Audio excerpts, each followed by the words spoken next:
Ya estamos aquí, queridos amigos, continuamos. Tenemos listo el enlace con mi querido doctor Héctor Frisby hasta Golden, Colorado. Hace 8 días precisamente fue el día contra la... para prevenir más bien los contagios del SIDA, antes denominado Día Mundial de la Lucha contra el SIDA, después ONU-SIDA le quitó lo de lucha, y ahora es Día Mundial de la Acción contra el SIDA. Y tantos años que hemos conocido esta enfermedad, hay avances, este mal, y también algunas ideas que están mal conceptuadas. Por ejemplo, quien es declarado con VIH no tiene necesariamente SIDA, para empezar. Además de que los jóvenes hoy en día, leía yo por ahí que están bajando la guardia, como ya no es la peligrosidad en los contagios que existía antes, como que ya no se protegen tanto, y es esa población precisamente la que hoy registra, pues también por su actividad sexual, el mayor número de contagios. Pero vamos hasta Golden con el doctor Frisby para que nos hable de todo ello. ¿Cómo estás, querido Doc? Buenos días. Muy bien, buenos días a todos. Muchas gracias por tu participación. Un seropositivo no es todavía un enfermo de SIDA, mi Doc, desde luego. Efectivamente, así como lo platicábamos, lo revisamos en la información, una persona se nombra seropositivo, que incluso este término de seropositivo se ha dejado de utilizar porque mucha gente se confundía con la gente que es tipo de sangre O positivo. Claro. Mucha gente pensaba que cuando le entregaban el tipo de sangre, el reporte del tipo de sangre a la gente y veían que decía cero positivo, decían, ya soy cero positivo para VIH. Ah, caray, entonces no. ya se dejó se de sacaban utilizar el susto mucho de su término vida. de cero positivo. Ahora se utiliza de manera específica HIV positivo, que es o HIV o VIH, dependiendo si es en inglés o en español. Claro. Positivo. Una persona con VIH positivo, lo único que tiene que hacer es pues, recibir primero el diagnóstico, y hay tratamientos muy avanzados. El tratamiento ha avanzado muchísimo. Incluso desde 1999 la Organización Mundial de la Salud ya declaró que estar infectado de VIH no es necesariamente una enfermedad mortal. La parte triste de esto es que solamente aproximadamente 16 de los 40 millones de personas que viven infectadas por VIH en el mundo reciben el tratamiento. Menos del 40% de la gente que está infectada recibe el tratamiento, y por eso es que la tasa de mortalidad sigue siendo muy alta, principalmente en países en vías de desarrollo, y principalmente el 60% de los casos de VIH están en los países africanos por debajo del desierto del Sahara, lo que se conoce como caros, o es muy difícil su transportación, o pues, prácticamente hay muchos países que no tienen la estructura de salud pública para proveerle a los pacientes tratamiento. Es importante señalar que en México la Secretaría de Salud ha hecho un esfuerzo muy grande para poder ofrecer a los pacientes que son VIH positivo el tratamiento más avanzado, el doble tratamiento antirretroviral y todo este tipo de protocolos que son de lo más avanzado en el mundo. Desafortunadamente las cifras no están muy actualizadas en México. El último reporte que tenemos de la Dirección General de Epidemiología es del 2013, no tenemos las cifras de los últimos años, pero es muy cierto lo que tú dices. El grupo que se ha convertido en un grupo de riesgo es el grupo de jóvenes de entre 15 y 25 años, porque tienen una tasa muy elevada de infección por las prácticas sexuales, porque desafortunadamente ellos no vivieron la época de los 80s, de los 90s, cuando la gente se moría muy frecuentemente de SIDA. Artistas, gente muy conocida se moría de SIDA, de las consecuencias del SIDA. Entonces ellos como que ya no tienen ese miedo y ya consideran que es como una enfermedad de transmisión sexual habitual, que de eso la gente me ha preguntado aquí en tu canal, me ha dicho que quieren hablar de las enfermedades de transmisión sexual. Eso es muy importante, de eso probablemente platiquemos la próxima semana. Claro que el sí, VIH es primordialmente una enfermedad de transmisión sexual. Hay otras vías de transmisión. La segunda más importante es el uso de jeringas contaminadas por los adictos a drogas principalmente. Es verdaderamente anecdótico y muy raro que en un lugar la gente se infecte de hepatitis C o de VIH por el uso de jeringas contaminadas o productos sanguíneos. los mecanismos de control son muy avanzados y es muy difícil que suceda. Y la tercera vía de contagio del VIH es lo que nosotros le llamamos la vía vertical o vía perinatal, es a través del cordón umbilical. Es muy importante que todas las mujeres embarazadas tengan una prueba de VIH. Hay pruebas muy eficaces, muy eficientes, que es con un cotonete que se pasa por la boca y se puede hacer un diagnóstico muy acertado, casi del 99%, y luego que se haga un examen confirmatorio. Es muy importante que todas las mujeres embarazadas lo hagan para saber si están infectadas, y en segundo lugar, por si están infectadas, el darles tratamiento antirretroviral durante el embarazo disminuye la posibilidad de infectar al bebé de manera muy importante, cerca del 70%. Entonces es muy importante el diagnóstico, que la gente, pues prácticamente, antes decían que la gente que tuviera factores de riesgo se hiciera la prueba del VIH-Sida, pero el factor de riesgo más importante es tener actividad sexual. Entonces, ahora sí, yo los invito a que levanten la mano el que no tenga actividad sexual, y pues bueno, esos que no se la hagan, el resto que sí se la hagan. Claro. La segunda recomendación es que tengan prácticas sexuales de bajo riesgo. El grupo de riesgo más alto es el grupo de hombres que tiene actividad sexual con hombres. Puede ser actividad sexual exclusiva con hombres o actividad complementaria con hombres, es decir, población homosexual masculina o población bisexual masculina. Es la gente que tiene el mayor riesgo, y de estos, los que tienen el mayor riesgo son el grupo de 15 a 25 años. Entonces los muchachos hombres de 15 a 25 años son los que tienen mayor riesgo si es que tienen actividad sexual hombre con hombre. Ese es el grupo de mayor riesgo, hablando del HIV. Ahora nos pasamos al SIDA. ¿Qué es el SIDA? El SIDA es el síndrome de inmunodeficiencia adquirida. ¿Esto qué significa? El virus de VIH lo que hace es que no le permite al sistema inmunológico trabajar eficientemente. El sistema inmunológico trabaja en nuestro cuerpo las 24 horas del día, los 365 días del año, para lograr dos objetivos. Uno es que nosotros todos los días nos exponemos a virus y a bacterias, a hongos, a microorganismos de diferente tipo, y el sistema inmunológico inmediatamente cuando detecta que hay algo extraño adentro del organismo, lo destruye. El segundo objetivo del sistema inmunológico es que todos nosotros tenemos mutaciones genéticas ocasionales. Entonces, cuando el sistema inmunológico detecta que hay una célula que está mutando, que es diferente, la destruye. Es por eso que los casos de cáncer son más frecuentes en los pacientes que tienen HIV, porque el sistema inmunológico no es competente y no destruye las células que están mutando y que se están yendo hacia la ruta del cáncer.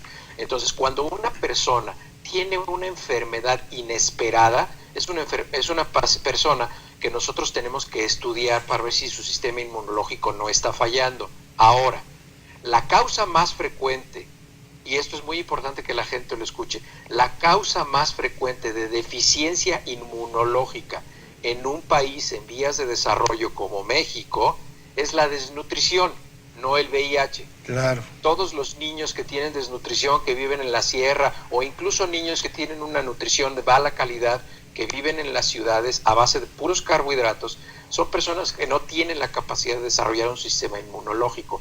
Entonces hay muchas causas de deficiencia inmunológica y el VIH no es la más frecuente. La diabetes es una causa importante de deficiencia del sistema inmunológico. Las personas que viven con lupus también tienen una deficiencia del sistema inmunológico. Hay muchas causas. El VIH no es la más importante. Sin embargo, es muy importante saber si es por VIH, porque esta se puede tratar y los pacientes ya no presentarían estas infecciones que ponen en riesgo su vida, o casos de cáncer que podían ser controlados fácilmente si el paciente fuera competente inmunológicamente. Una persona se clasifica con síndrome de inmunodeficiencia adquirida cuando tiene algún tipo específico de cáncer, por ejemplo, sarcoma de Kaposi, que lo pueden ver, es típico, son como unos lunares muy rojos en la piel que salen en diferentes lugares. Algo así como el vitiligo, ¿no, doctor? Parecidón. Es parecido. ¿Sabes qué? Si lo quieren ver, está muy bien representado en la película Filadelfia, claro, con Tom sí. Hanks. Sí, está claro. perfectamente bien demostrado ahí cómo este individuo empieza a presentar lesiones visuales, incluso se abre la camisa, que es una escena muy espectacular en la película, pues es una muy buena película, es una película muy ilustrativa, y bueno, ese es el sarcoma de Kaposi. Hay otras infecciones que en gente joven no se esperan ver, como infecciones por hongos en la boca o en el esófago, y que cuando un paciente presenta esas infecciones es altamente sospechoso y ese paciente se estudia. Hay enfermedades gastrointestinales, pulmonares muy típicas, como la infección por Gerovechi, que es una infección pulmonar que solamente se presenta en pacientes que están inmunodeprimidos, o otro germen que da diarreas, que es el Cryptosporidium. Esta enfermedad por criptococos en la vía gastrointestinal, o la enfermedad por el Gerovechi en las vías pulmonares, son características de pacientes con inmunodeficiencia adquirida, pero el síndrome de inmunodeficiencia adquirida es exclusivamente relacionado al HIV. Los otros casos de inmunodeficiencia están relacionados a otras causas. Entonces es muy frecuente confundir estos términos, es muy frecuente intercambiarlos y decir esta persona ya tiene SIDA. No necesariamente. Las personas con HIV pueden vivir una vida normal. Es muy importante que lo sepan, porque se calcula que en el mundo, por cada persona diagnosticada con HIV o con VIH, hay 8 personas que no lo saben. Entonces, ese es el riesgo. Y son los que andan contagiando a otros tantos, ¿no, doctor? Porque no lo saben, exactamente. Hay personas que sabiéndose VIH positivos infectan a otros, pero estas son personas que tienen un trastorno psiquiátrico. Sí, y claro. hay que tratarlos, porque existen los cuates que utilizan el VIH como un arma de ataque hacia... Sí, como una venganza incluso, ¿no? Para que si ya me contagiaron a mí, ahora yo voy a contagiar a otros también, ¿no? Exactamente, exactamente. Entonces, especie de venganza, de revancha. La cantidad de gente en el mundo infectada por VIH va desde 40 millones hasta 320, 350 millones de personas en el mundo, pero la mayoría de la gente no lo sabe. Así es, Doc. Yo te digo, leí hace poco a propósito de todo esto del SIDA, que ahora los jóvenes también han bajado la guardia, porque tuvimos, cuando se conoció la enfermedad, pues una especie de paranoia, y después cuando empezaron a avanzar los tratamientos antirretrovirales, cuando empezaron también a bajar un poco sus costos, que siguen siendo altos, pero ya son, digamos, más accesibles para la población, se empezó a brindar mejor atención. Los jóvenes hoy en día, que inician sobre todo su vida sexual, pues tienen algunas creencias, como eso de que no es cierto que el condón sea el 100% efectivo para evitar la transmisión del VIH. Claro que no hay nada 100% efectivo más que la muerte, ¿no? Pero sí hay, digamos, y también es un asunto que ha venido avanzando, el asunto de los condones. Cada vez son mejores, si bien es cierto. Además también se les enseña mucho a los jóvenes cómo guardar un condón, el no traerlo en la cartera. Son cosas que a veces ya se han pronunciado antes, pero conforme las nuevas generaciones se incorporan a la vida sexual, hay que estarlo como que refrescando, como que retomando, doctor. ¿Qué posibilidad tiene, digamos, alguien, ya sea una relación homosexual o heterosexual, que se contagie? Pues es una diferencia enorme entre el usar y el no usar condón, ¿no, doctor? Así de fácil. Fíjate que esa es una de las partes más tristes de esto. Si una persona tiene relaciones homosexuales con penetración sin uso de condón, el riesgo de contaminarse es muy bajo, es menos de 250 a 1. Necesitaría tener 250 relaciones sexuales sin protección para poder infectarse. Desafortunadamente, la gente no es una relación ocasional, porque obviamente la mayoría de los pacientes van a llegar a decir que solamente fue una vez y nada más fue tantito, porque pues bueno, tendemos a minimizar nuestras prácticas de riesgo cuando las verbalizamos. Claro. Pero cuando un paciente llega infectado de HIV es porque ha tenido una práctica de riesgo cotidiana y de manera repetida y reiterada. no es Claro. una relación sexual ocasional. La infección que se transmite 1 de cada 6 veces, que es altísima la frecuencia de transmisión, porque es infinitamente más agresiva que el virus de VIH, es la hepatitis C. Por eso la hepatitis C es mucho más frecuente que la infección por HIV, pero desafortunadamente también la gente no lo sabe y vive con hepatitis C durante muchos años, en promedio entre 10 y 12 años, antes de saber el diagnóstico. Entonces, esta gente también infecta a los demás y Claro. es una enfermedad de transmisión Sin sexual saber. también de mucho más alto riesgo que el HIV.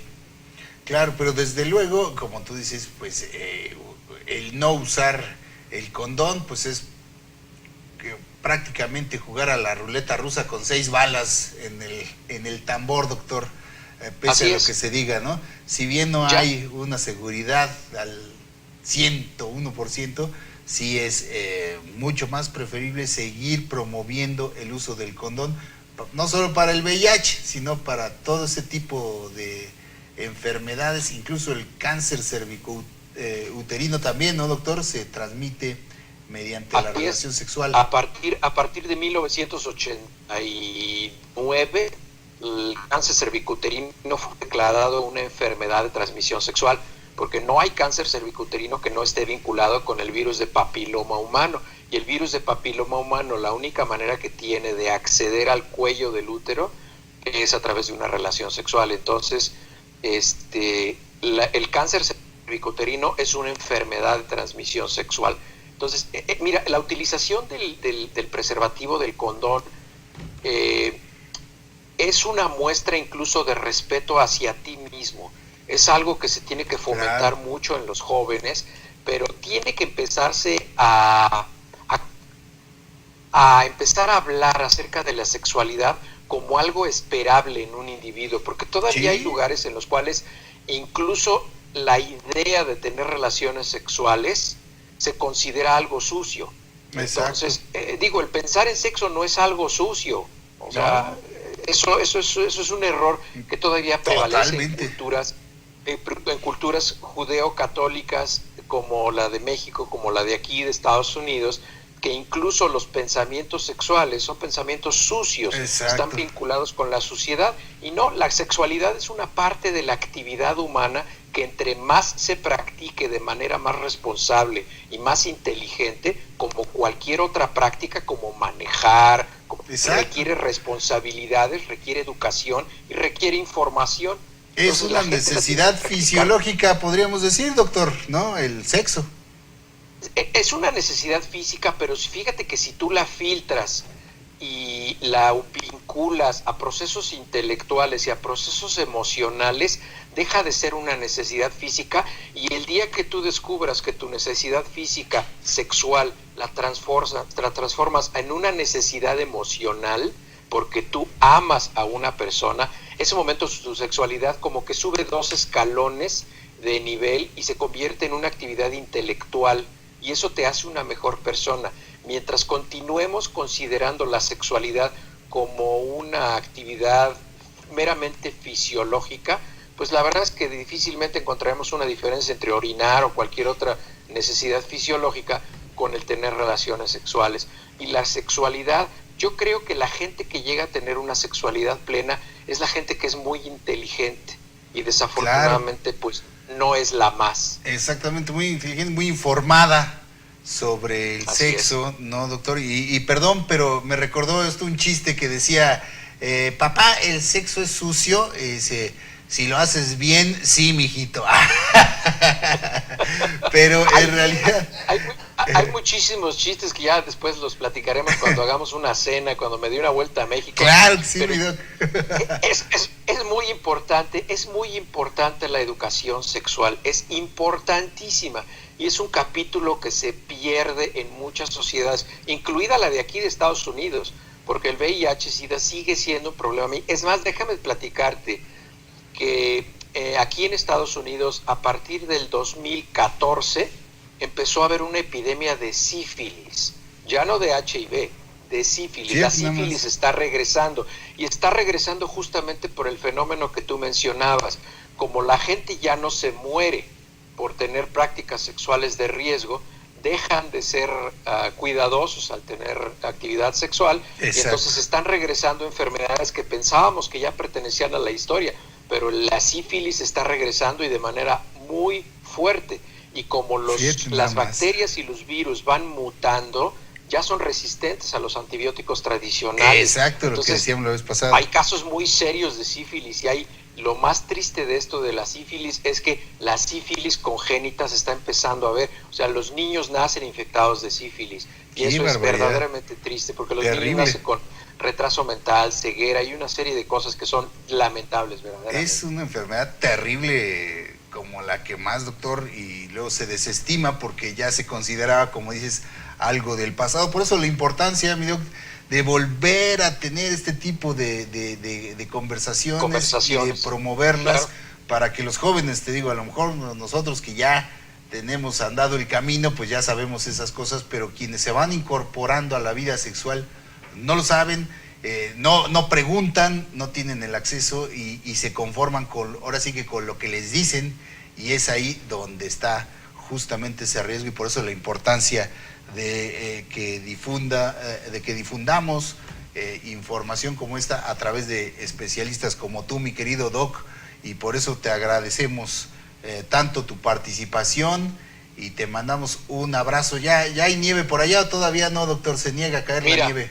Les voy a enseñar, porque me caen bien, por eso me ven así abrigado como me ven. Les voy a enseñar, les voy a abrir la ventana de la oficina.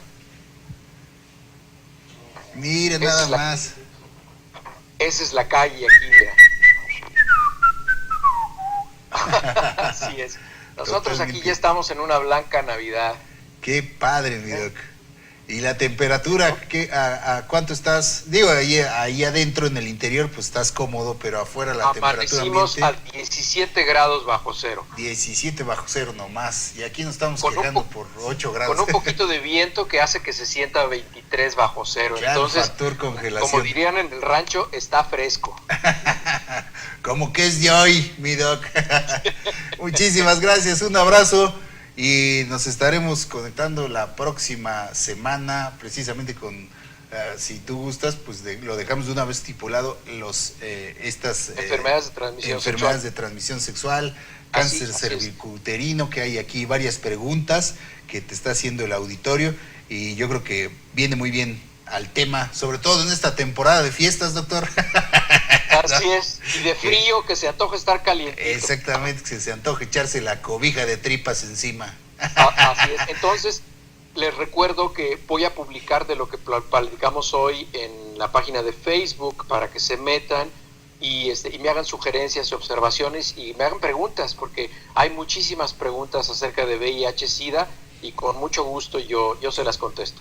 Perfecto, mi doc, te mandamos un abrazo y todo nuestro agradecimiento de nueva cuenta de parte de este equipo y de todo el auditorio. Un abrazo caluroso hasta allá, hasta Golden, Colorado. Gracias, mi doc. Hasta luego, que estén bien. ¿Qué le parece, queridos amigos, el doctor Héctor Frisby y su brillante participación y amena, además de todo? Además de que nos informa, nos entretiene de una manera muy amena el doctor Frisby. Gracias por ello. Vamos a un corte y regresamos aquí en Disyuntiva TV.